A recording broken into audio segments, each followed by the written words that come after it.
Collector महोदय से जो घटनाक्रम जो लसाड़िया वाला हुआ उसको लेके हमारा डेलीगेशन हमारे आसपुर विधायक जी, बागीदोरा विधायक जी, दिग्विजय सिंह जी, साथी अन्य सभी जिलाध्यक्ष जी, हमारे संभागीय अध्यक्ष जी, सारा एक डेलीगेशन गया था।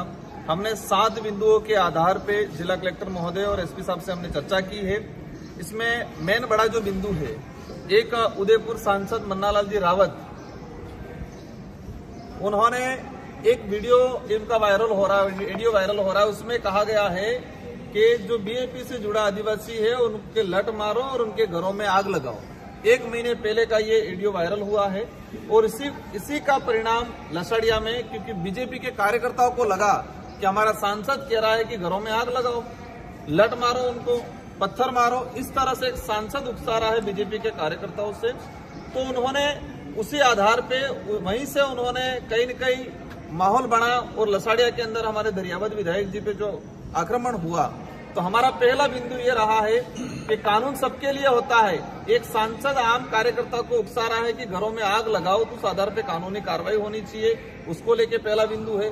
सेकंड चीज, वहां पर लसाड़िया के अंदर कुछ कर्मचारी नेता बन के काम कर रहे हैं, भाजपा के कार्यकर्ता बन के, चमचे बन के काम कर रहे हैं। एक दिनेश मीणा करके कर्मचारी है, उस कर्मचारी को निलंबन करने की बात हुई है, लेकिन प्रशासन वर्तमान में लाचार बना हुआ है। प्रशासन लाचार बना हुआ है, उनको पता है कि हम ये कार्रवाई करेंगे तो हमारी कुर्सी चली जाएगी। हमने सारी एविडेंस दे दी है, आज चर्चा की है। कलेक्टर साहब ने हालांकि आश्वस्त जरूर किया हमको जाते जाते कि मैं इस पे कार्रवाई कर लूंगा। अगर कार्रवाई करते हैं तो ठीक है, कार्रवाई नहीं करते हैं तो हमारा डेलीगेशन अभी तय करेगा कि यह आंदोलन आगे बढ़ना, धरना स्थल आगे बढ़ेगा कि इसका नया रूप लेगा, वो हम आगे भी हम बैठ के डिसाइड करेंगे।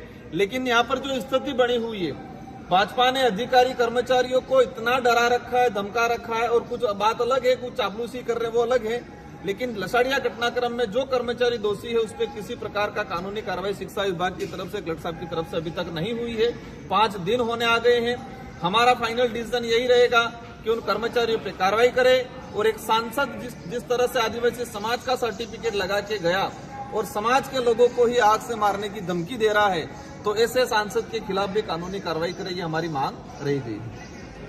सर, चुनावी माहौल भी है, अभी उपचुनाव भी सामने है, तो क्या बीएपी स्वतंत्र लड़ेगी या गठबंधन? ये इशू ही नहीं है। इशू सबसे बड़ा ये है कि एक आदिवासी समाज का सर्टिफिकेट लगा के सांसद बना और वही सांसद आदिवासियों के घर जलाने की बात कर रहा है, ये बड़ा इशू है। इशू ये है कि निर्वाचित हुआ विधायक वहां उसके विधानसभा क्षेत्र में जाता है और भाजपा के गुंडागर्दी वाले लोग उसके साथ मारपीट करते हैं, वो इशू है। तो हमारा आज जो बड़ा इशू है, चुनाव का इशू ही नहीं है। भाजपा जिस तरह से देश में पूरे राज्य में माहौल बना के रखा है, वो इस इलाके में भी चलाना चाह रहे हैं। हम कतई चलने नहीं देंगे। हम चाहेंगे संवैधानिक दृष्टि से शांतिपूर्वक तरीके से मामला निपट जाए, बाकी हमको जेल जाना पड़े उसके लिए भी तैयार है। ठीक सर, थैंक यू।